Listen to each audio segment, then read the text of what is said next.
Sinopsis.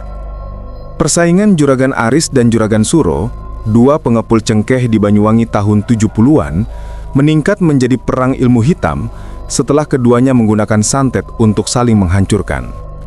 Di malam Rabu Pungkasan, klimaks terjadi di Punden Keramat ketika Ratih melakukan pengorbanan yang menggagalkan niat jahat Aris untuk menumbalkan bayi Suro.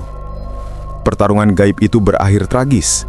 Kedua juragan kehilangan jimat, kekayaan, dan barokah mereka sebagai harga mutlak atas keserakahan yang melampaui batas.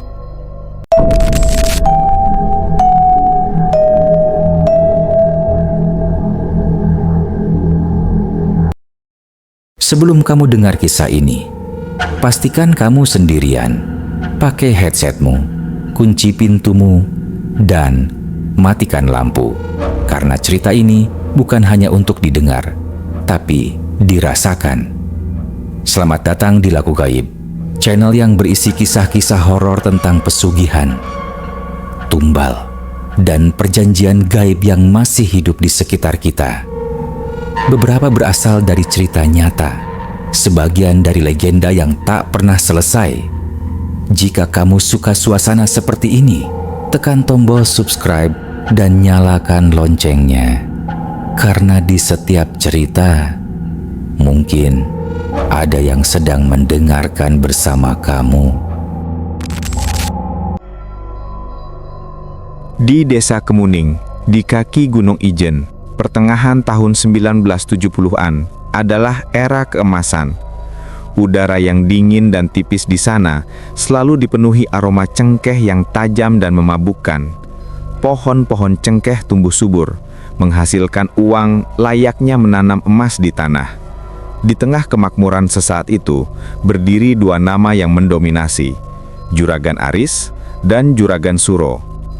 Juragan Aris adalah pengepul cengkeh terbesar. Kekayaannya dibangun atas kerja keras dan kejujuran. Rumahnya, rumah kayu jati yang besar dan bersih, terletak di pusat desa.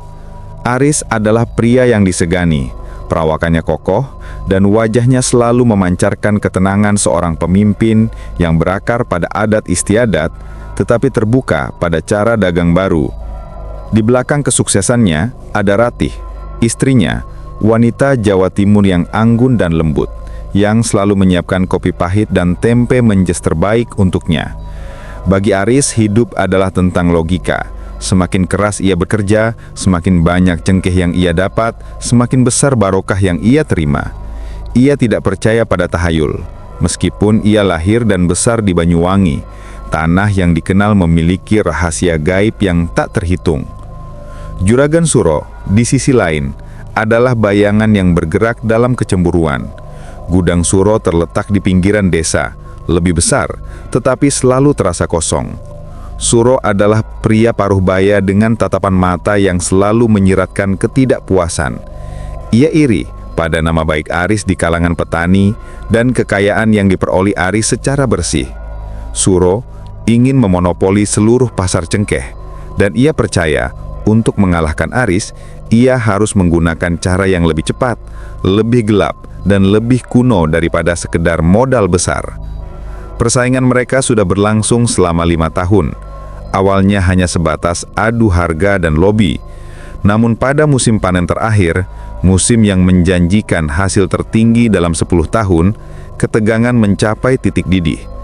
Aris berhasil mengikat kontrak dengan sebagian besar petani terbaik di Kemuning, meninggalkan Suro dengan sedikit hasil panen yang berkualitas rendah. Suro tidak menerima kekalahan itu. Ia mulai sering menghilang ke lereng gunung yang lebih dalam, tempat yang dikabarkan menjadi sarang dukun dan tukang santet yang menakutkan, yang memegang janji kekayaan instan dengan harga yang mengerikan. Kehidupan Aris yang teratur mulai runtuh pada sebuah malam yang lembab.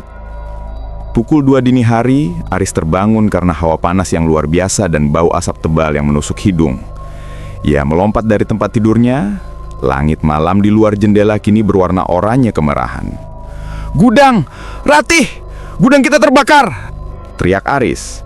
Gudang cengkeh utama Aris yang menyimpan hasil panen terbesar yang siap dikirim ke Surabaya hanya berjarak 50 meter dari rumahnya. Mereka berlari keluar. Pemandangan itu mengerikan. Api menjulang tinggi, menjilati langit malam seolah-olah kemarahan gunung telah dilepaskan. Teriakan panik para tetangga dan karyawan memecah keheningan desa. Kobaran api itu sangat cepat, abnormal, seperti ada minyak bensin yang disiram ke seluruh tumpukan karung cengkeh. Aris mencoba memadamkan api dengan air seadanya bersama beberapa warga, tetapi sia-sia. Bau asap yang ia hirup bukan hanya bau cengkeh yang terbakar. Ada bau aneh yang menyertainya, bau anyir dan tanah liat basah yang membuat kepala Aris pusing dan matanya berair. Saat matahari terbit, yang tersisa hanyalah puing-puing gosong dan aroma cengkeh yang berubah menjadi bau arang. Kerugian Aris tak terhitung. Penyelidikan resmi menyimpulkan bahwa itu adalah kecelakaan listrik akibat korsleting. Aris tahu, itu bohong. Gudangnya baru saja direnovasi total dengan instalasi listrik baru. Ini adalah kesengajaan. Namun, ia tidak punya bukti. 2. Sakit aneh dan bisikan malam. Semenjak kebakaran itu, teror tidak berhenti. Itu hanya permulaan. Karyawan terbaik Aris yang masih tersisa mulai sakit-sakitan. Kusno, mandor gudang yang setia, tiba-tiba mengalami demam tinggi dan bisul aneh di seluruh tubuhnya. Yang paling parah adalah Tommy, pemuda yang bekerja sebagai penjaga malam. Tommy mulai berbicara sendiri, matanya merah, dan ia sering terlihat menggaruk-garuk tubuhnya seolah ada ribuan jarum yang menusuk dari dalam. Aris membawa mereka ke dokter Jawa, tetapi dokter Hadi hanya bisa mengangkat bahu. Penyakitnya bukan penyakit raga, juragan. Mungkin angin, katanya, merujuk pada gangguan spiritual. Aris yang skeptis mulai goyah. Puncaknya terjadi pada Ratih. Ratih yang selalu tenang mulai terganggu. Pada malam-malam sepi, Ratih sering terbangun. Ia mendengar suara bisikan di telinganya. Suara wanita yang tertawa cekikikan dari dapur. Suara itu dingin, tetapi isinya selalu sama. Suamimu akan jatuh, hartamu akan lenyap. Suatu malam, Ratih sedang menyisir rambut di depan cermin tua di kamar. Tiba-tiba ia melihat bayangan bergerak di cermin. Di belakangnya, itu adalah sosok wanita kurus, berambut panjang terurai, dan bermata merah darah. Sosok itu mendekat ke punggung Ratih. Ratih menyerit. Ia menoleh cepat, tetapi tidak ada siapa-siapa. Cermin itu normal. Namun di lantai kayu jati tua, Ratih menemukan setetes cairan kental berwarna merah yang menyerupai darah. Cepat menguap sebelum ia sempat menyentuhnya.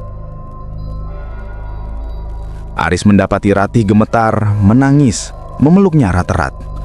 Ada yang mengincar kita, Mas. Ini bukan kebakaran biasa. Ini kiriman. 3. Aris menghadapi kenyataan. Titik balik. Keesokan harinya, Aris menyadari bahwa ia sudah mencapai titik baliknya. Kerugian materi bisa ia terima, tetapi tidak jika nyawa dan ketenangan istrinya dipertaruhkan. Ia harus mencari tahu siapa dalang di balik semua teror ini. Aris pergi ke pasar desa. Ia bertemu dengan Pak Tarjo, seorang pedagang garam tua yang dikenal sebagai sumber informasi terpercaya di desa. Tarjo, katakan padaku, siapa yang membakar gudangku? Tanya Aris datar, matanya menatap tajam. Pak Tarjo yang sedang menimbang garam terdiam. Ia menunduk, takut. Juragan Aris, di desa ini semua tahu. Kebakaran itu terjadi tepat setelah Juragan Suro kembali dari lereng Gunung Raung. Dia bilang ke orang-orang, kekuatan Aris akan segera berakhir, diserahkan kepada pemilik bumi. Pak Tarjo berbisik, mendekat ke telinga Aris. Suro menemui Ki Ganda, dukun hitam yang paling ditakuti di timur Banyuwangi. Ki Ganda itu tidak pernah gagal, juragan. Dia hanya meminta imbalan yang mengerikan. Pengakuan itu menghantam Aris seperti palu. Suro, Juragan Suro. Kecemburuan dan keserakahan telah mengubah persaingan bisnis menjadi perang ilmu hitam. Aris kembali ke rumah. Ia melihat Ratih sedang menyapu halaman. Wajahnya tampak lelah, tetapi ia tersenyum padanya. Aris sadar, ia tidak bisa melawan ini dengan logika dan uang. Ia harus melawan di ranah Suro. Malam itu, Aris duduk di depan Ratih. "Ratih, aku sudah tahu. Ini ulah Suro. Aku harus melawannya." Ratih menggenggam tangan Aris erat-erat. "Melawan dengan cara apa, Mas? Kita tidak punya ilmu hitam." Aris melihat keluar jendela ke arah kebun cengkeh yang gelap. Rasa takutnya sekarang telah dilebur oleh amarah yang bara dan arogansi seorang juragan yang tak terima dikalahkan. Ia tidak akan mencari perlindungan. "Aku tidak akan mencari perlindungan. Aku akan mencari pembalasan," jawab Aris. Suaranya kini dingin dan penuh tekad. "Aku akan mencari ilmu yang lebih ganas dari Suro untuk menghancurkannya dan mengambil kembali semua cengkehku. Ini perang, dan aku akan memenangkan ini dengan cara apapun." Ratih menarik nafas, wajahnya pucat. Ia tahu, suaminya yang keras kepala kini telah menyeberangi ke sisi dalam. Pagi berikutnya, tanpa sepengetahuan siapapun, Juragan Aris meninggalkan desa Kemuning. Ia tidak berjalan menuju tempat ibadah, melainkan menuju ke barat, ke wilayah yang lebih terpencil di Gunung Raung, tempat yang terkenal sebagai sarang para ahli santet balas dendam. Ia bertekad, jika Suro menggunakan Ki Ganda, ia akan mencari sekutu yang lebih tua dan lebih mematikan. Tujuannya, menemukan Ki Bromo yang dikenal mampu mengirim gajah-gajahan atau santet fisik tingkat tinggi yang ditakuti seluruh Banyuwangi. Perjalanan Aris menuju lereng Raung memakan waktu 2 hari, melewati jalur setapak yang sunyi dan berlumut. Ia mencapai gubuk reot Ki Bromo, seorang dukun tua bertubuh kurus, dengan mata yang selalu merah dan jubah hitam usang. Gubuknya berbau mesiu dan darah kering. Aris menceritakan semua kerugian dan serangan gaib yang menimpa Ratih. Ki Bromo hanya mendengarkan sambil mengunyah sirih, matanya menembus Aris seolah membaca dosa-dosanya. "Kau Juragan Aris, ku dengar kau kaya dan keras kepala. Kau datang padaku bukan untuk perlindungan, tapi untuk penghancuran," kata Ki Bromo. Suaranya serak seperti gesekan batu. "Suro itu bodoh. Ia pakai Ki Ganda yang kekuatannya hanya cukup untuk membakar cengkehmu. Tapi istrimu Ratih, ia sedang diikat oleh teluh pengeretan. Suro ingin istrimu menjadi tumbal yang melayani roh Ki Ganda." Ki Bromo kemudian menawarkan Aris kesepakatan yang jauh lebih mengerikan daripada perjanjian Suro. "Aku bisa memberimu aji wengis. Kekuatan ini akan menghancurkan Suro hingga ke tulang sumsumnya, membuat usahanya berbalik menjadi bencana. Tapi harganya tinggi. Setiap malam Rabu Pungkasan atau Rabu terakhir bulan Sapar, kau harus berjanji untuk memberikan sebagian kecil barokahmu kepada khodamku, Demit Alas, agar ilmu itu tetap tunduk padamu. Dan kau harus siap menerima konsekuensinya." Aris melihat bayangan Ratih yang pucat dan mata Suro yang licik. Ia telah memilih jalannya. "Aku terima," jawab Aris. Suaranya bergetar tetapi tegas. Ritual pengikatannya mengerikan. Di tengah malam, Ki Bromo memaksa Aris meminum cairan pahit yang terbuat dari 7 jenis bunga kematian dan tanah kuburan. Saat cairan itu masuk, Aris merasa tubuhnya terbakar dari dalam. Ia melihat sekilas sosok Demit Alas, makhluk raksasa hitam dengan tanduk bengkok, berdiri di belakang Ki Bromo. Ketika Aris bangun, ia tidak lagi merasa lelah. Ia merasa kuat, dingin, dan kebal. Ki Bromo memberikannya sebuah cincin akik hitam yang diukir dengan mantra. "Ini adalah jembatan antara kau dan Demit Alas. Gunakan untuk menyerang.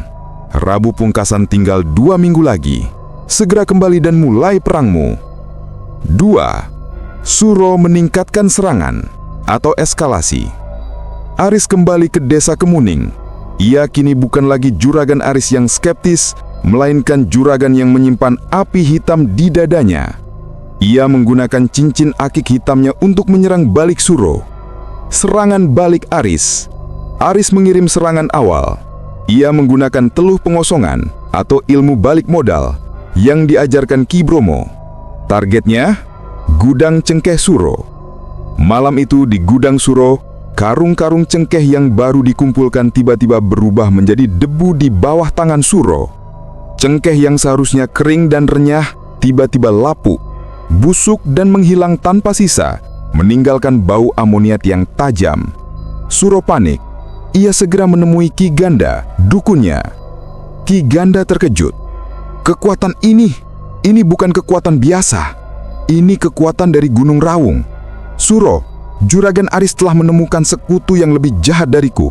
Kita harus mengirim serangan yang lebih besar. Respon Suro dan Ki Ganda. Ki Ganda dan Suro membalas dengan teluh petir goib. Mereka mengirim energi hitam ke rumah Aris. Malam itu, petir menyambar tiang listrik di dekat rumah Aris. Listrik padam. Ratih, yang kini memiliki perlindungan lemah dari doa Aris yang mulai tercemar ilmu hitam, terbangun. Ia tidak lagi melihat wanita kurus di cermin. Kini ia melihat bayangan Aris di dinding. Bayangan yang besar, bertanduk dan menyeringai. Ratih menyadari Aris kini menjadi bagian dari teror yang melilit dirinya. Serangan ini menimbulkan efek fisik pada Aris. Ketika petir menyambar, Aris yang berada 10 meter dari rumah tiba-tiba merasakan sakit yang luar biasa di dadanya, seperti ada paku panas yang ditusukkan.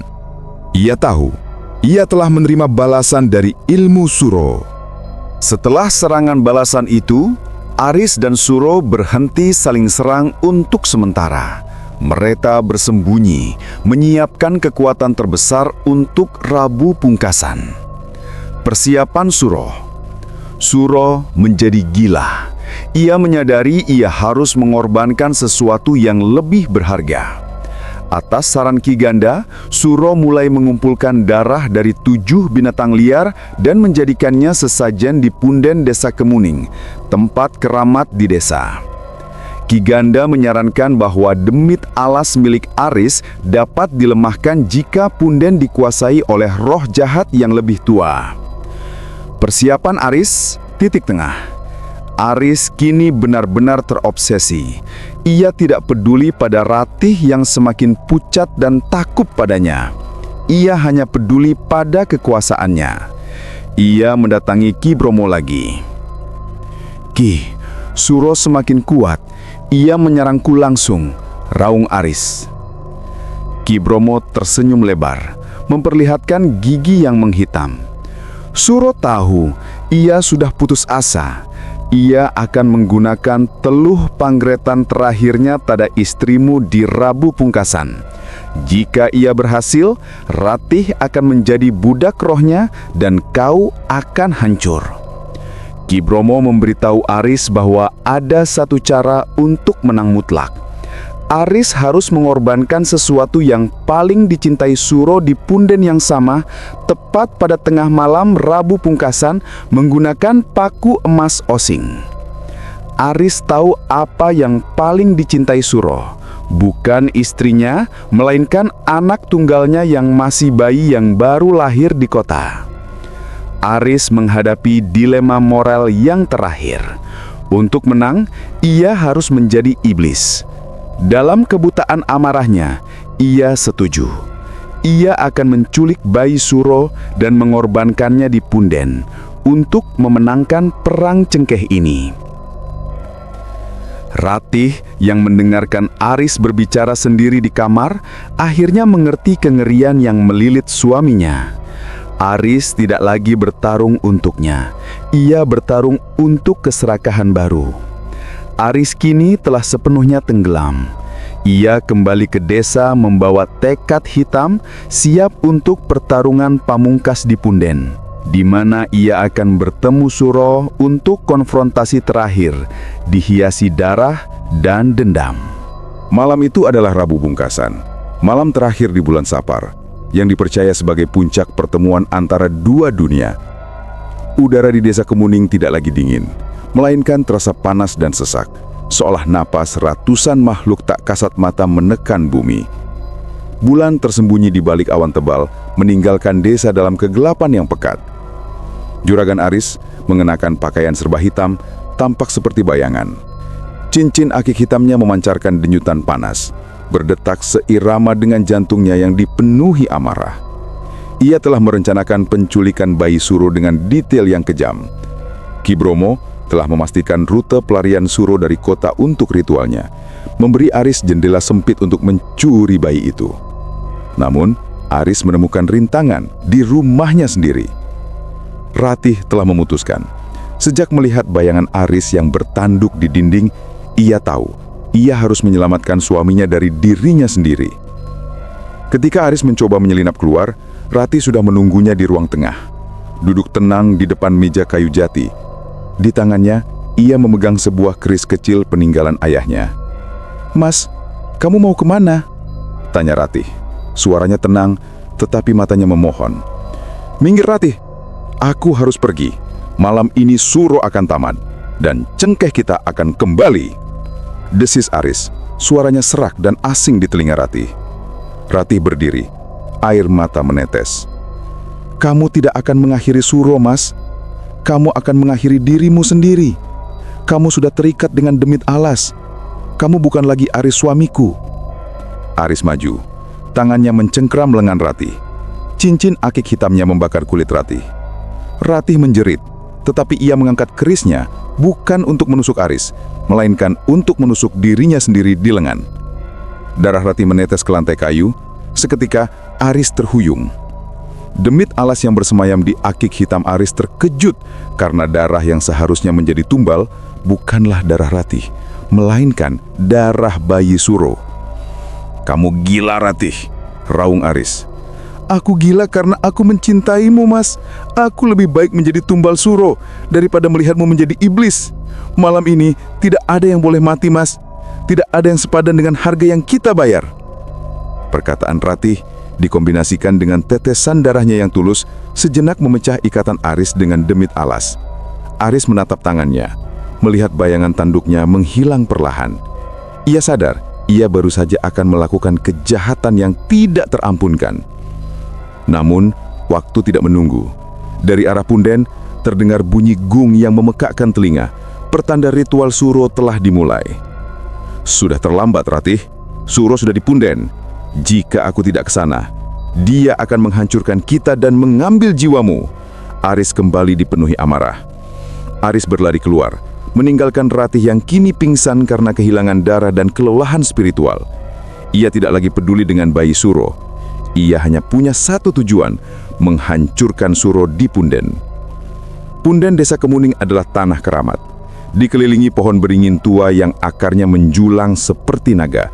Di sana, tengah malam, terlihat nyala 20-an obor menciptakan pemandangan yang menyeramkan. Di tengah punden, berdiri juragan Suro dan dukunnya, Ki Ganda. Suro, tampak kuyu dan kejam, sedang merapal mantra terakhir di depan sebuah batu altar besar. Di atas altar itu, terikat erat, terdapat boneka berbentuk Ratih yang terbuat dari jerami dan dipenuhi jarum berkarat. Ini adalah teluh pengeretan pamungkas. Ki Ganda menetawa. "Sabar, Juragan Suro. Begitu bulan mencapai puncaknya, istrimu akan menjadi budak rohnya, dan Juragan Aris akan tamat." Suro tidak tertawa. Ia hanya melihat ke langit, menantikan bulan sapar. Tiba-tiba, Aris muncul dari kegelapan. Cincin akik hitamnya bersinar. "Suro, perang ini berakhir sekarang," teriak Aris. Suro terkejut. "Aris, kau datang ke sini untuk mati?" Ki Ganda segera bertindak. Ia merapal mantra pertahanan. Dari punden muncul 4 sosok kerbau jantan hitam yang terbuat dari asap. Demit penjaga punden yang disewa Ki Ganda. Aris tidak membuang waktu. Ia memfokuskan amarahnya ke cincin akik hitam. "Demit alas, hancurkan penjaga itu!" Dari hutan, terdengar suara raungan yang memekakkan telinga. Demit alas, sosok raksasa bertanduk, materialisasi dari energi Aris muncul. Ia menyerang 4 kerbau hitam itu dengan tanduknya yang bengkok. Pertarungan gaib itu menyebabkan pohon-pohon beringin tua bergoyang hebat, dan batu-batu di punden retak. Sementara demit alas dan jin penjaga bertarung, Aris dan Suro saling berhadapan. Suro meraih keris kecilnya dan menusuk boneka Ratih di bagian jantung. Di saat yang sama, Aris merasakan sakit yang luar biasa di dadanya. Namun ia tidak gentar. Ia tahu, karena Ratih menusuk dirinya sendiri, energi teluh pengeretan itu tidak lagi murni. Ia memantul kembali. Suro menjerit. Tusukan yang ia berikan pada boneka itu justru memantul ke dirinya sendiri. Ia merasakan jarum panas menusuk jantungnya. "Kau curang! Kau melawanku dengan kekotoran!" raung Suro, terhuyung mundur. Aris melihat kesempatan. Ia mengangkat cincin aki hitamnya ke udara. Ia tidak lagi peduli pada cengkeh, hanya pada kehancuran Suro. "Kau yang memulai, Suro, dan aku yang akan mengakhirinya." Aris memanggil kekuatan penuh dari demit alas. Sosok bertanduk itu kini melompat ke arah Ki Ganda, dukun Suro. Ki Ganda tahu ia kalah. Kekuatan demit alas terlalu tua dan ganas. Ki Ganda berusaha melarikan diri, tetapi demit alas mencekiknya, menarik jiwanya keluar dari tubuhnya dalam bentuk asap hitam. Suro melihat dukunnya lenyap. Ia benar-benar putus asa. Ia kembali ke altar, merangkak di depan boneka Ratih yang sudah berlumuran darah. "Aku akan mengorbankan segalanya!" teriak Suro. Ia mengeluarkan sebuah jimat batu pemuja dari kantongnya, jimat terkuatnya yang belum pernah ia gunakan. Ia merapal mantra terakhir, memohon bantuan roh terkuat Punden. Namun, ritual Aris telah mendahuluinya. Pengorbanan yang diminta Ki Bromo adalah anak Suro, dan meski Aris tidak melakukannya, niatnya sudah didengar oleh roh Punden. Roh Punden yang merasa tercemar oleh dua juragan serakah yang saling mengorbankan darah murni, memutuskan untuk menghukum keduanya. Ketika Suro merapal mantra, tanah Punden tiba-tiba bergetar. Sebuah pilar api gaib menyambar dari langit. Pilar itu tidak mengenai Aris, juga tidak mengenai Suro, melainkan menghantam jimat batu pemuja di tangan Suro dan cincin akik hitam di tangan Aris secara bersamaan. Jimat dan cincin itu pecah berkeping-keping. Demit alas dan demit penjaga, yang kini tanpa tuan, mengeluarkan raungan kesakitan yang memekakkan telinga sebelum lenyap. Energi hitam yang dilepaskan dari penghancuran kedua jimat itu menyebar di Punden seperti gas beracun. Suro, yang kehilangan jimatnya, segera menjadi tua. Ia menjerit kesakitan, kulitnya mengering, rambutnya memutih, dan matanya terbelalak gila. Ia hanya bisa merangkak, meraih serpihan boneka Ratih yang kini hangus. Aris juga jatuh berlutut. Rasa sakit fisik yang ia rasakan akibat serangan Suro, teluh petir gaib, kini berbalik padanya. Ia memuntahkan darah hitam, dan tubuhnya tiba-tiba terasa dingin, lemah, dan tua rentah. Energi demit alas telah meninggalkannya, tetapi meninggalkan residu kehancuran. Aris merangkak mendekati Suro. Suro, yang kini terlihat seperti mayat hidup, menatap Aris tanpa mengenali. Ia hanya tertawa kecil, memanggil nama anaknya.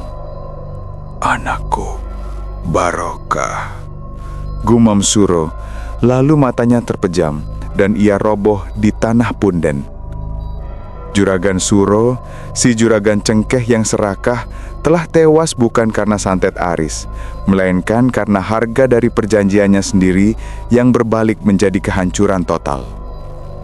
Aris memandang mayat Suro dan kemudian menatap tangannya yang kini penuh keriput. Ia memanggil-manggil nama Ratih, tetapi hanya udara dingin yang menjawab.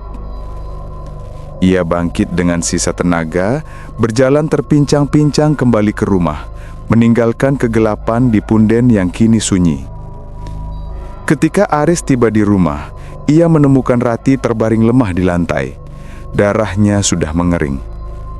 Ia memeluk Ratih, menangis sejadi-jadinya.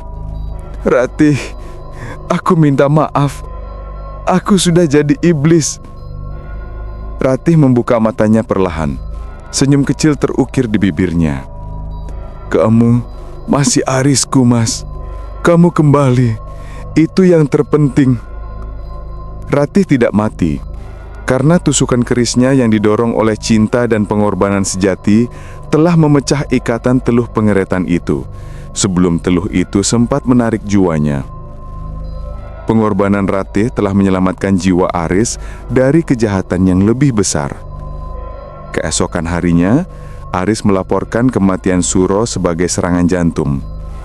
Polisi Dasa Kemuning yang takut pada Punden tidak menyelidiki lebih lanjut. Juragan Aris, si juragan cengkeh terkaya, kini adalah pria yang rapuh. Ia kehilangan hampir seluruh hartanya. Cengkehnya yang tersisa busuk tanpa pembeli dan reputasinya hancur. Ia sadar, barokah yang ia kejar dengan ilmu hitam telah hilang dan harga yang ia bayar adalah usia dan kekuatannya yang dicuri oleh demit alas. Aris menjual semua yang tersisa, rumah kayu jati, perabotan dan tanah dengan harga murah. Ia dan Ratih meninggalkan desa Kemuning. Aris tidak lagi peduli pada cengkeh atau kekayaan. Tahun-tahun berikutnya, Aris dan Ratih hidup sederhana di pinggiran kota. Aris bekerja serabutan, tetapi ia menemukan kedamaian yang tidak pernah ia miliki saat menjadi juragan. Satu-satunya sisa dari perang gaib itu adalah kerapuhan Aris dan bekas luka kecil di lengan Ratih. Setiap Prabu Pungkasan, Aris akan merasakan sakit kecil di dadanya, pengingat akan janji yang telah ia langgar dan harga yang ia bayar. Namun ia akan memeluk Ratih, dan melihat senyumnya yang tulus, ia tahu bahwa kedamaian spiritual dan keselamatan jiwa jauh lebih berharga daripada semua cengkeh di kaki Gunung Ijen.